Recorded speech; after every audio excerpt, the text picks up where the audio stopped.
नमस्कार, मैं सनत कुमार पांडे, व्याख्याता electronics engineering, government polytechnic Lucknow. आज के इस lecture network filters and transmission line की वीडियो सीरीज में आप सबका स्वागत करता हूं। आज का लेक्चर जो कि टू पोर्ट नेटवर्क के बेस्ड है और इस श्रृंखला में ये लेक्चर नंबर 5 है। तो आज के लेक्चर में हम लोग बेसिकली डिस्कस करेंगे क्लासिफिकेशन ऑफ नेटवर्क में। सिमेट्रिकल नेटवर्क में हम लोग पैरामीटर्स का डिस्कशन कर रहे थे। आज हम लोग प्रोपगेशन कांस्टेंट को बेसिकली डिस्कस करेंगे। तो आइए स्टार्ट करते हैं आज का लेक्चर। तो किसी भी सिमेट्रिकल नेटवर्क के हम पैरामीटर की बात करते थे तो जनरली हमारे पास there are two properties for this symmetrical network. First one is the characteristic impedance, जिसको आप Z0 से रिप्रेजेंट करते थे, और दूसरा जो हम आज सीखेंगे प्रोपगेशन कांस्टेंट, जिसको हम गामा से रिप्रेजेंट करते हैं। ठीक है, लास्ट टर्म पे आपने देखा था कि कैरेक्टरिस्टिक इंपीडेंस किसी सर्किट का अगर हमें कैलकुलेट करना है, चाहे वो टी सिमेट्रिकल नेटवर्क हो या पाई सिमेट्रिकल नेटवर्क हो, तो हमने कॉन्सेप्ट सीखा था कि हम सेम वैल्यू का जो है इनपुट इंपीडेंस आउटपुट पे कनेक्ट कर देते थे और इनपुट पे जो है वो इनपुट इंपीडेंस कैलकुलेट करते थे और ये मान लेते थे कि जितना इंपीडेंस हमने आउटपुट पे कैलकुलेट किया है, ठीक है, उतना ही इंपीडेंस हमको इनपुट पे जो वैल्यू कैलकुलेट होके आती है उसी को हम उसका कैरेक्टरिस्टिक इंपीडेंस के नाम से जानते हैं। ठीक है, फिर कैरेक्टरिस्टिक इंपीडेंस में हमने कैरेक्टरिस्टिक ये पढ़ी थी कि टी नेटवर्क और पाई नेटवर्क के जो आपके इनपुट कैरेक्टरिस्टिक इंपीडेंसेस थे वो आपस में रिलेशन रखते थे। ठीक है, और उनका रिलेशन हम लोगों ने पढ़ा था कि Z0 पाई मतलब पाई नेटवर्क का कैरेक्टरिस्टिक इंपीडेंस और टी नेटवर्क का कैरेक्टरिस्टिक इंपीडेंस दोनों को हम मल्टीप्लाई करते थे तो वो Z1 into Z2 means series और शंट में जो आपका रेजिस्टेंसेस इंपीडेंसेस कनेक्ट होते थे उनका मल्टीप्लिकेशन होता था। साथ ही साथ जो कैरेक्टरिस्टिक इंपीडेंस है किसी पर्टिकुलर सर्किट का, वो क्या होता था, under root of ZOC into ZSC। ZOC क्या है यहाँ पे, Z ओपन सर्किट, मतलब जब हम अपने आउटपुट टर्मिनल को ओपन का मतलब है कि बहुत हाई वैल्यू का input impedance Z is equal to infinite की इक्विवेलेंट हम मान के अगर सर्किट का इनपुट इंपीडेंस कैलकुलेट करते हैं तो जो इंपीडेंस हमको प्राप्त होता है उसको हम बोलते हैं Z ओपन सर्किट। ठीक है, और इसी तरीके से जब हम आउटपुट पोर्ट पे जो हमारा इंपीडेंस है उसको हम शॉर्ट कर देते हैं, ठीक है, तो मतलब इनपुट इफेक्टिव जो इंपीडेंस होगा उस पॉइंट पोर्ट पे उसको हम Z इज इक्वल टू 0 अगर मान लें, शॉर्ट सर्किट मान लें, तो जो हमारा इनपुट पे इंपीडेंस हमें मिलेगा उसको हम बोलते हैं Z शॉर्ट सर्किट। और दोनों के मल्टीप्लिकेशन का अगर अंडर रूट ले लें, ठीक है, तो हमें क्या मिल जाएगा, कैरेक्टरिस्टिक इंपीडेंस मिल जाएगा। और मैंने बताया था कि objective examination point of view से ये रिलेशनशिप बहुत इंपॉर्टेंट है। इसमें आप देख पा रहे हैं कि एक तो आपका टी नेटवर्क और पाई नेटवर्क, ध्यान रखिएगा सिमेट्रिकल टी नेटवर्क और पाई नेटवर्क की बात कर रहा हूं कि सिमेट्रिकल टी नेटवर्क और पाई नेटवर्क का जो इंपीडेंस का मल्टीप्लिकेशन है वो उसके सीरीज और शंट में जो इंपीडेंसेस हैं उनके मल्टीप्लिकेशन के बराबर होता है। और दूसरी कैरेक्टरिस्टिक में हमने देखा कि किसी भी, चाहे टी नेटवर्क की बात करूं चाहे पाई नेटवर्क की बात करूं सिमेट्रिकल, दोनों में ओपन सर्किट और शॉर्ट सर्किट इंपीडेंसेस अगर हमको दिए हुए हैं क्वेश्चन में और हमको कैरेक्टरिस्टिक इंपीडेंस फाइंड करना है तो हम इस फार्मूले की सहायता से इजीली कैरेक्टरिस्टिक इंपीडेंस को पता कर सकते हैं। ठीक है, आइए आज के लेक्चर में हम लोग बेसिकली प्रोपगेशन कांस्टेंट को जो है वो डिस्कस करते हैं। प्रोपगेशन कांस्टेंट होता क्या है, ठीक है, a symmetrical network have another property called propagation constant which gives relation between the input and output current or voltage. ठीक है, कोई भी हमारे पास सिमेट्रिकल नेटवर्क है, अब वो चाहे टी नेटवर्क हो चाहे पाई नेटवर्क हो, ठीक है, दोनों ही तरीके के नेटवर्क में जो हमारा इनपुट पे हमने अप्लाई किया, चाहे करंट सोर्स अप्लाई किया हो या वोल्टेज सोर्स अप्लाई किया हो, और उस करंट या वोल्टेज का कितना पोर्शन हमारा आउटपुट पे पहुंच रहा है, ठीक है, उसको अगर हम मेजर कर लें और उन्हीं इनपुट करंट और आउटपुट करंट या इनपुट वोल्टेज या आउटपुट वोल्टेज का जो रिलेशन है वो बेसिकली प्रोपगेशन कांस्टेंट के माध्यम रिप्रेजेंट कर सकते हैं। ठीक है, propagation constant is generally denoted by gamma which is complex number. ठीक है, ध्यान रखिएगा कि एक कॉम्प्लेक्स नंबर है जिसको हम gamma is equal to alpha plus beta j beta के फॉर्म में रिप्रेजेंट करते हैं। यहाँ बेसिकली ये गामा के फॉर्म में है पीपीटी में, लेकिन दिस इज अ बीटा। ठीक है, तो gamma is equal to alpha plus J beta. अब यहाँ पे जो अल्फा होता है ये एक अलग आइडेंटिटी है और बीटा एक अलग आइडेंटिटी है। जनरली जो हमारा अल्फा होता है वो एक तरीके से जो है वो इम्पीडेंस पैरामीटर को ही रिप्रेजेंट करता है, और बीटा हमारा अल्फा जो है वो एम्पलीट्यूड मतलब मैग्नीट्यूड से रिलेटेड कितना डिसिपेशन हो रहा है उसके मेजरमेंट को ये शो करता है, और बीटा हमारा कितना फेज में शिफ्टिंग हो रही है। ठीक है, फेज पैरामीटर से रिलेटेड होता है। ठीक है, और इन दोनों का जो कॉम्प्लेक्स फॉर्मेट में एडिशन होता है वही क्या रिप्रेजेंट करता है, आपका प्रोपगेशन कांस्टेंट। तो प्रोपगेशन कांस्टेंट तो सबसे पहले याद रखना है कि एक कॉम्प्लेक्स वैल्यू होती है, और यह क्या रिप्रेजेंट करती है, इनपुट पे जो भी आप करंट या वोल्टेज अप्लाई कर रहे हो उसका रेशियो जो आउटपुट पे आपको करंट और वोल्टेज प्राप्त हो रहा है, दोनों के रेशियो को हम प्रोपगेशन कांस्टेंट के साथ कोरिलेट कर सकते हैं। तो ये कैसे कोरिलेट होता है, आइए इसको समझते हैं।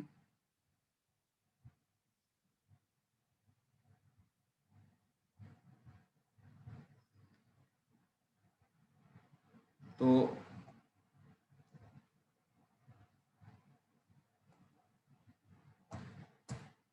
ठीक है, तो for a recurrent network having cascaded identical symmetrical network section, जैसे हमने डिस्कस किया था कि हम एक लैडर फॉर्मेट में नेटवर्क लेते थे। लैडर में होता क्या था कि बहुत सारे सिमेट्रिकल, चाहे वो टी नेटवर्क हो चाहे पाई नेटवर्क हो, आपस में उनको क्या करते थे, कनेक्ट करते थे, और इस तरीके से एक लैडर का निर्माण होता था। और उन्हीं लैडर पे मतलब जो हमने करंट, मान लीजिए हम करंट पैरामीटर को जो है ऑब्जर्व करें, तो जो सोर्स पे हमारा करंट मिला उस वैल्यू को, और जो हमारा आउटपुट पे करंट मिला, चाहे उसको हम लोड करंट कह लें या आउटपुट करंट के नाम से बोलें। ठीक है, तो इन दोनों का जो रिलेशन होगा, अब वो रिलेशन अगर हम फाइंड करें, मान लीजिए कि एक हमारा सिमेट्रिकल नेटवर्क है जिसमें जो कि टी सिमेट्रिकल नेटवर्क है, और उस टी सिमेट्रिकल नेटवर्क की अगर हम बात करें तो देखें कि जो हमारा इनपुट पे करंट जाएगा, जैसे अगर हम कोई जो है वो मान लीजिए एक टी नेटवर्क ले लेते हैं एग्जाम्पल के तौर पे। ठीक है, यहाँ पर एक रजिस्टर है,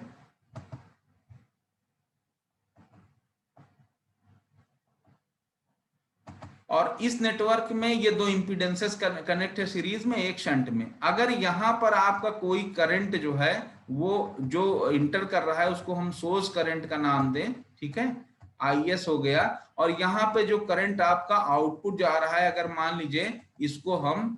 एस लोड का नाम दे दें। लोड मतलब लोड साइड जिसे हम लोड कनेक्ट करते हैं। तो जो इसका जो है वो रेशियो होगा, रेशियो का मतलब क्या, IS अपॉन IL। ठीक है, IS अपॉन IL की जो वैल्यू होगी वो करेक्ट जो है वो प्रोपगेशन कांस्टेंट के साथ कैसे कोरिलेट होगी। ठीक है, दिस वन इज IL, इसको कोरिलेट करें तो that is e to the power gamma. ठीक है, अब अगर यही कॉन्सेप्ट हम एक बहुत सारे ऐसे हमने टी नेटवर्क ले लें और आपस में कनेक्ट करके इनका लेडर बना लें, तो हम ये मानते हैं जो फर्स्ट पोर्ट पे हमारा करंट एंट्री किया दैट इज IS, और जो फर्स्ट पोर्ट से बाहर आया उसको हम वैल्यू दे दिए I1। तो यहाँ IS और I1 का जो रेशियो होगा वो भी आपका e to the power gamma के बराबर होगा। फिर जो दूसरा ऐसे हमारा नेटवर्क, इसके आगे मान लीजिए यहाँ कोई नेटवर्क लगा है, तो उसमें I1 कैसा होगा, इनपुट करंट जहां जिसको हम IS के तरह यूनिट 1 में रिप्रेजेंट कर रहे थे, और जो करंट बाहर आ रहा होगा उसको हम I2 से रिप्रेजेंट करें, तो इस यूनिट पर भी दोनों का रेशियो जो होगा एक कांस्टेंट वैल्यू होगी, और इसको हम e to the power gamma से रिप्रेजेंट कर पाएंगे। इसी तरह से हम थर्ड लेडर पे, थर्ड यूनिट पे बात करें उस लेडर में, तो जो हमारा I2 होगा वो थर्ड यूनिट के लिए एक इनपुट करंट का काम करेगा, और I3 जो है आउटपुट पे जो करंट जो है वो बाहर आ रहा होगा, और इन दोनों का रेशियो लेंगे तो ये भी एक कांस्टेंट वैल्यू होगी, जो कि किसके बराबर होगी, e to the power gamma. ठीक है, तो आप देख पा रहे हैं कि कैसे आपका करंट जो इनपुट करंट है और आउटपुट करंट है, दोनों का जो रेशियो है वो कैसे आपका प्रोपगेशन कांस्टेंट के साथ कोरिलेट हो रहा है। ठीक है, यहीं पे अगर हम करंट की जगह वोल्टेज सोर्स को जो है वो कनेक्ट करें, या voltage source under the consideration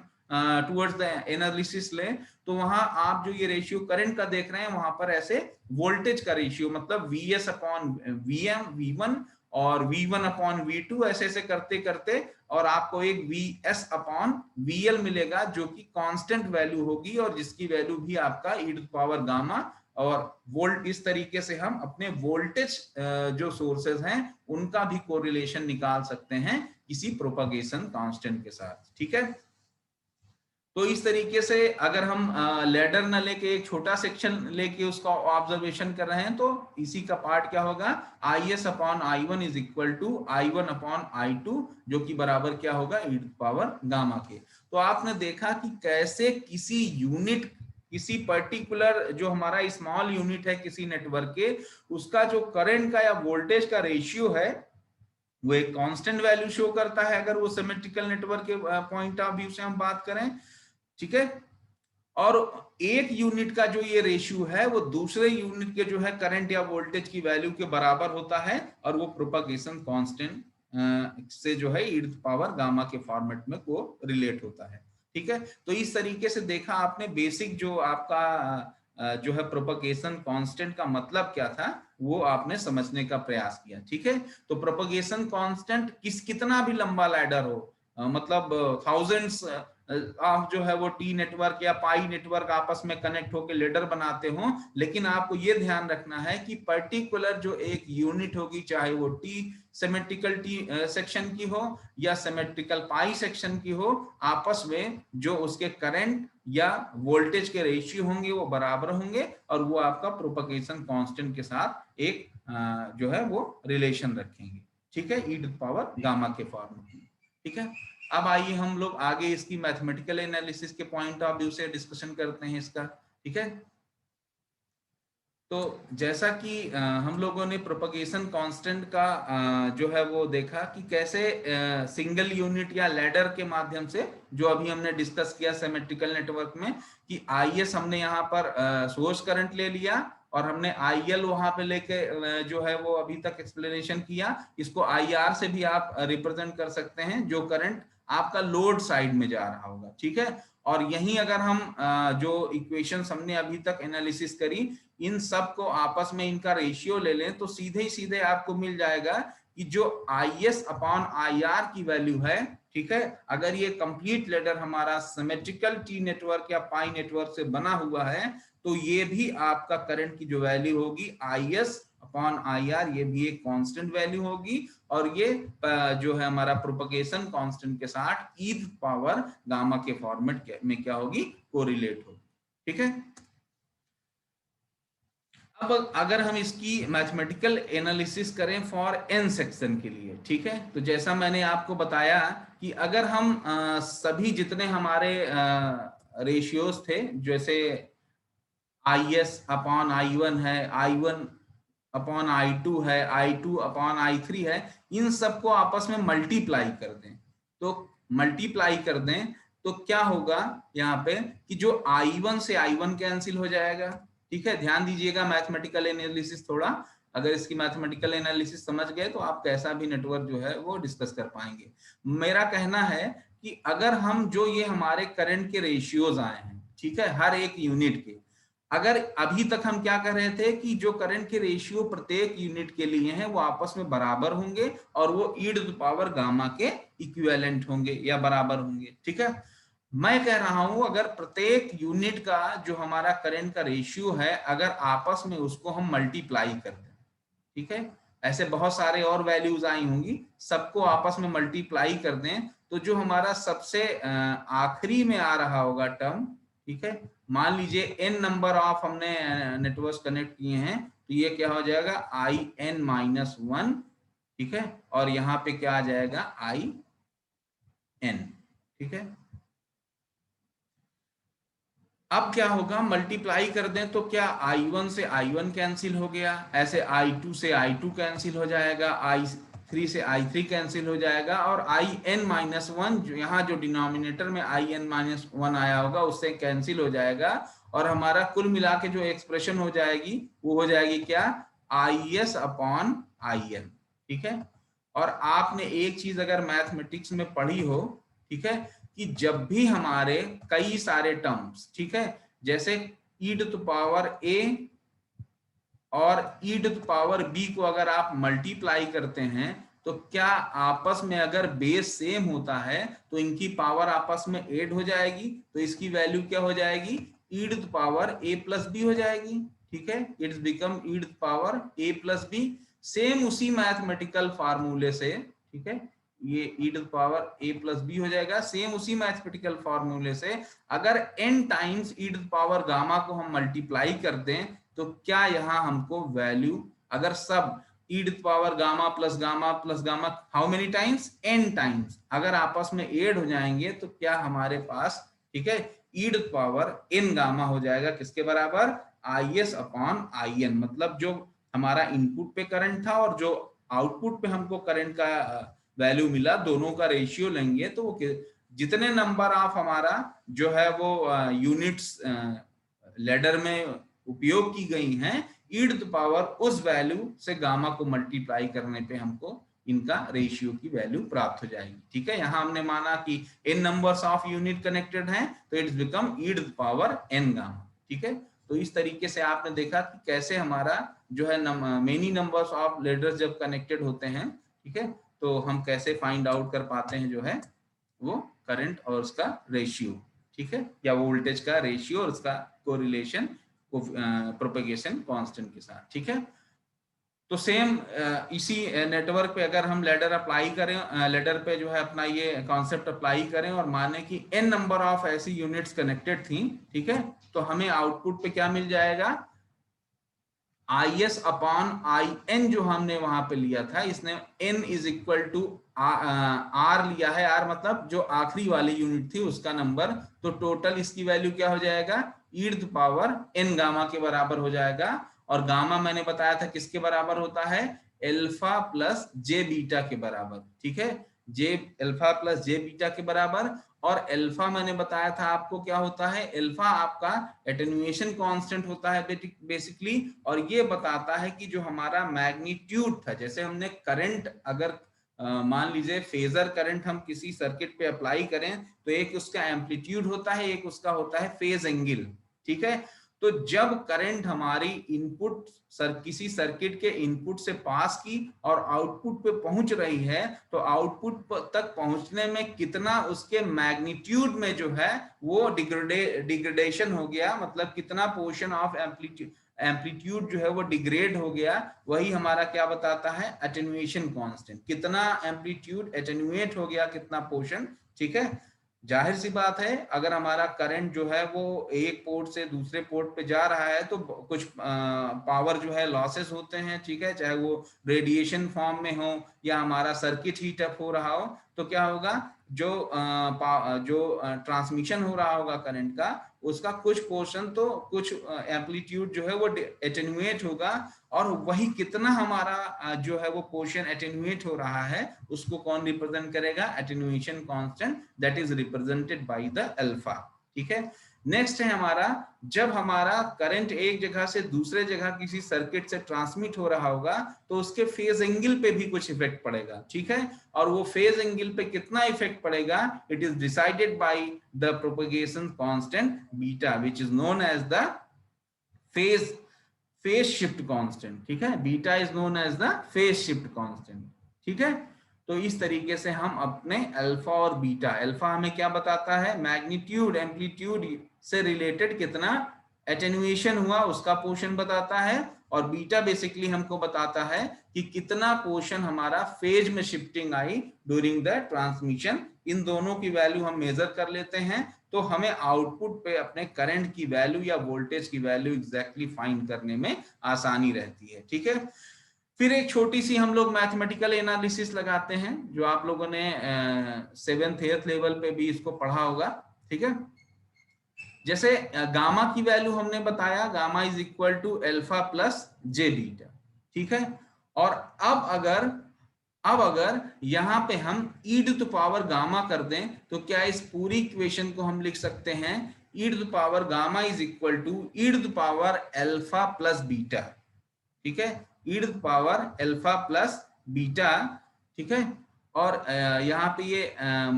multiplication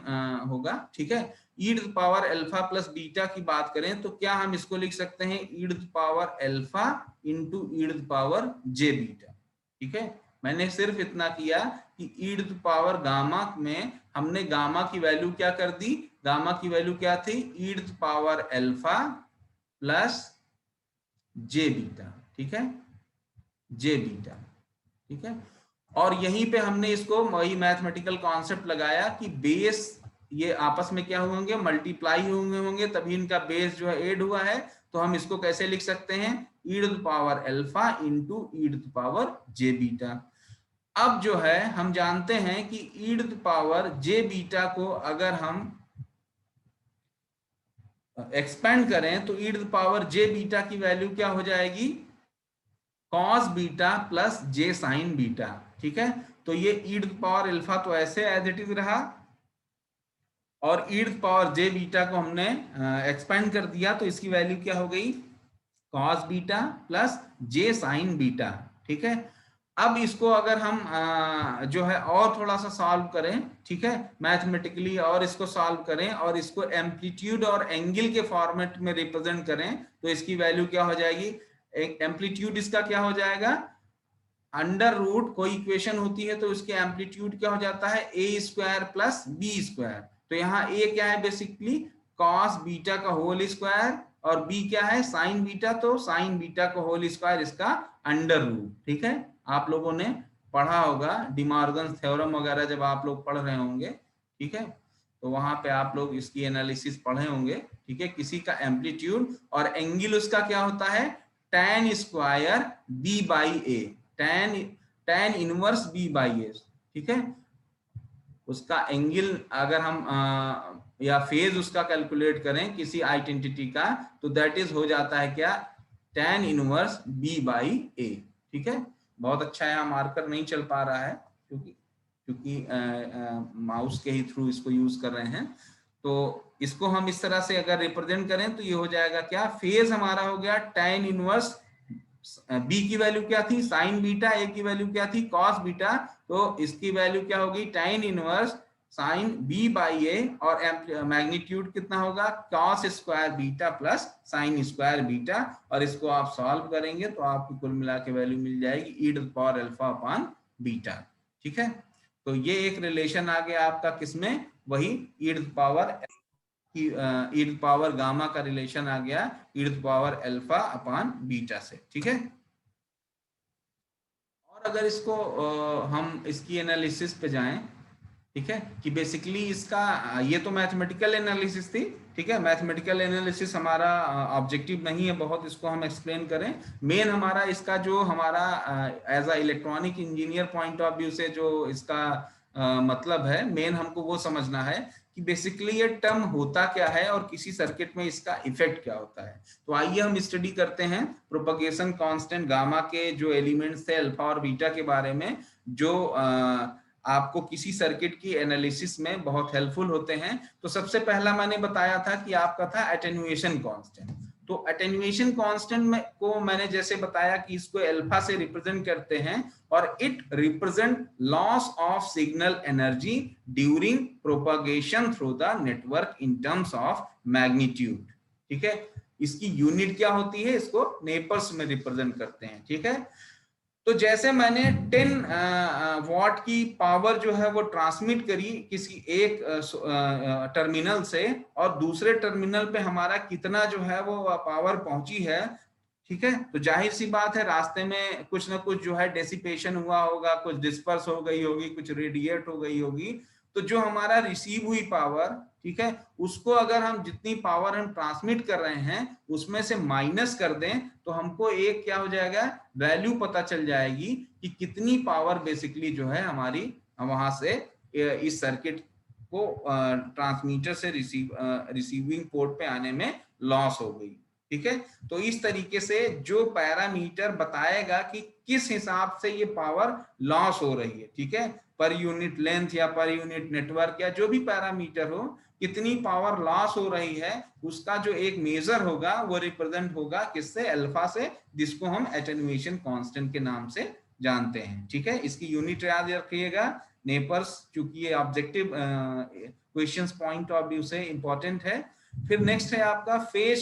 shift constant. ठीक है, मैंने बताया था कि जब हमारा एक नोड से दूसरे नोड पे कोई सिग्नल ट्रांसमिट होगा तो उसके फेजर एंगल में भी कुछ चेंजेस आएंगे। तो बीटा क्या रिप्रेजेंट करता है, it represent change of phase of the signal during its propagation through the network. इसकी यूनिट्स क्या होती है, रेडियंस होती है। ठीक है, तो इसको भी याद रखिएगा कि अभी तक का जो हमारा डिस्कशन था उसमें हमारे 3 पैरामीटर्स आए। ठीक है, गामा को हम जो है वो अल्फा और बीटा के फॉर्मेट में रिप्रेजेंट करते थे, अल्फा प्लस जे बीटा, जहां अल्फा क्या आपका है एटेन्युएशन कांस्टेंट है और बीटा आपका क्या है फेज शिफ्ट कांस्टेंट है। ठीक है, तो इन दोनों की वैल्यू पता हो तो कितनी हमारी ट्रांसमिट पावर थी और कितनी हमारी रिसीव हुई, ठीक है, उसको हम एक दूसरे से कोरिलेट कर सकते हैं और ये जान सकते हैं कि किस रेट से पावर का डिग्रेडेशन हो रहा होगा। ठीक है,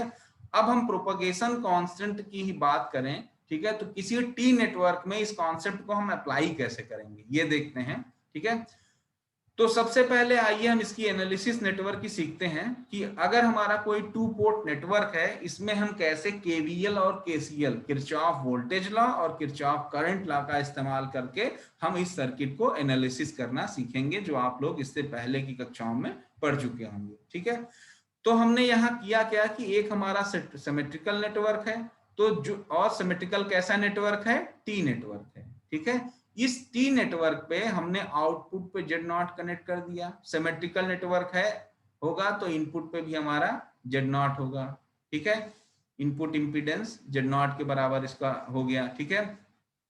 अब इसमें हमने एक करंट सोर्स कनेक्ट कर दिया जिसको हमने एस से रिप्रेजेंट किया। अब करंट सोर्स से जो करंट निकला वो कैसा निकला, आईएस निकला। ठीक है, अब ध्यान ये रखिएगा अगर हम इसमें किरचॉफ करंट लॉ यूज कर रहे हैं, ठीक है, तो एक हमारा पोर्ट है यहाँ पे ए और इधर बी, तो ए बी पोर्ट पे जो हमें वोल्टेज की वैल्यू मिलेगी वो किसके बराबर होगी, वीएस, मतलब सोर्स वोल्टेज, सोर्स वोल्टेज। ठीक है, इसकी वैल्यू किसके बराबर होगी, अगर यहां से निकलने वाली करंट को हम आईएस जो करंट निकली उसको मल्टीप्लाई कर दें किससे, जेडएस से, सॉरी जेड नॉट से, आईएस जो करंट निकली उसको जेड नॉट से मल्टीप्लाई कर दें तो हमको वीएस की वैल्यू पता चल जाएगी। अब अगर हम किरचॉफ करंट लॉ लगाते हैं तो हमको सबसे पहले एक इसका डायरेक्शन जो है वो एज्यूम करना पड़ेगा। तो हमने इसको क्लॉकवाइज डायरेक्शन को मान लिया अपना करंट का रोटेशन का डायरेक्शन, तो यहाँ से आईएस चलेगा और इस तरफ उसका पोर्शन आएगा। ठीक है, अब यही काम क्या होगा कि यहां से जो करंट चला रिसीव हो रहा होगा, अगर उसको हम आई आर से रिप्रेजेंट करें तो आई आर क्या है कि मान लीजिए यही आई आर तो यहां से आएगा, ये सोर्स करंट का ही कुछ पार्ट होगा, और जो यहाँ नीचे की तरफ करंट जाएगा उसकी वैल्यू क्या होगी, I S minus I R. क्यों, क्योंकि जो आई आर ये इधर की ओर चला था वो किसका पार्ट होगा, यहाँ से जो आई एस चला था उसी का कुछ पार्ट इधर ट्रांसमिट होगा, कुछ नीचे की तरफ आएगा। तो हमने अगर मान लिया कि हमारा आई एस नीचे की तरफ जा रहा है और आई आर ऊपर की इस डायरेक्शन में रोटेट हो रहा है, ठीक है, क्लॉकवाइज में ही, तो यहाँ पे करंट की वैल्यू क्या हो जाएगी, I S minus I R, क्योंकि यहाँ पे हमने आई आर की डायरेक्शन ले रखी है क्लॉकवाइज डायरेक्शन। ठीक है, तो इस तरीके से अब फर्स्ट वाले में आप जब फार्मूला लगाएंगे ठीक है। तो इस तरह से आपको मिल जाएगा Vs is equal to Is into Z1/2 into Is into Is minus IR into Z2, और इसमें आप फार्मूला लगाएंगे तो सेम वही आपको मिल जाएगा क्या, Is minus IR into Z2, और फिर यहाँ पे आपका Z1/2 इंटू क्या होगी वैल्यू, IR होगी। ठीक है, यहाँ पे करंट की वैल्यू IR थी, और यहाँ पर अगर हम बात करें तो ये भी आपका क्या होगा Z0 इंटू IR। अब इसको में से दोनों में हम अगर इसको करंट के फॉर्मेट में टर्म पोर्ट 1 में जो हमारा ये वन सेक्शन है और 2 सेक्शन, 1 सेक्शन से हम Is की वैल्यू कैलकुलेट कर लें, ठीक है, और 2 सेक्शन से IR की वैल्यू कैलकुलेट कर लें। अगर दोनों का हम रेशियो लेंगे तो वो रेशियो हमको बेसिकली इंपीडेंस के फॉर्मेट में मिलेगा, और उसकी वैल्यू क्या हो जाएगी, Z1/2 Z2 plus Z0/Z2 plus 1। ठीक है, और इसी को अगर हम एनालिसिस, जैसा कि अभी हमने देखा था कि करंट का जो इनपुट और आउटपुट पे जो करंट आपको मिल रहा है, उन दोनों का अगर हम रेशियो लेते थे वो किसके बराबर होता था, e to the power gamma के बराबर होता था। गामा क्या है, आपका प्रोपगेशन कांस्टेंट है, और इसको अगर हम वही फार्मूला लगा के कि e to the power gamma is equal to e to the power alpha plus J beta, इस फॉर्मेट में इसको कैलकुलेट करेंगे तो कुल मिला के हमको गामा की वैल्यू क्या मिल जाएगी, cos h inverse plus 1 plus Z1/2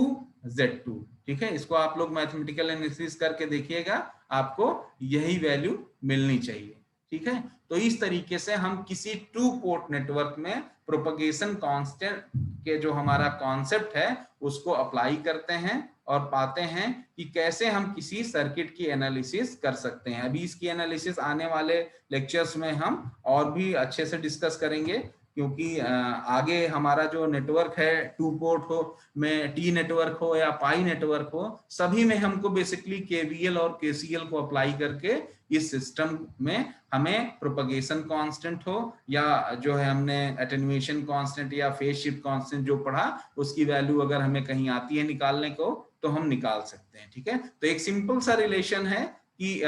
input और आउटपुट के करंट की वैल्यूज या वोल्टेज की वैल्यू का रेशियो लेते हैं तो e टू पावर गामा के बराबर होती है, और जहां गामा की वैल्यू आपका अल्फा प्लस जे बीटा के बराबर है। ध्यान रखना है, gamma is a propagation constant, alpha is a attenuation constant and beta is a phase shift constant. तो इस तरीके से हमने बेसिकली प्रोपगेशन कांस्टेंट का एप्लीकेशन पढ़ा इन टी सिमेट्रिकल टी नेटवर्क। ठीक है,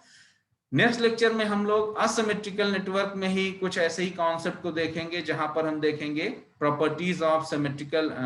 नेटवर्क, एसिमेट्रिकल नेटवर्क की जो है वो एनालिसिस करेंगे। वहीं पे इटरेटिव इंपीडेंस देखेंगे, इमेज इंपीडेंस क्या होता है, इमेज ट्रांसफर कांस्टेंट क्या होता है, इटरेटिव ट्रांसफर कांस्टेंट क्या होता है, इन सब के बारे में गहनता से चर्चा करेंगे। तो आज के लेक्चर में हम लोग यही तक रखते हैं। थैंक यू, धन्यवाद।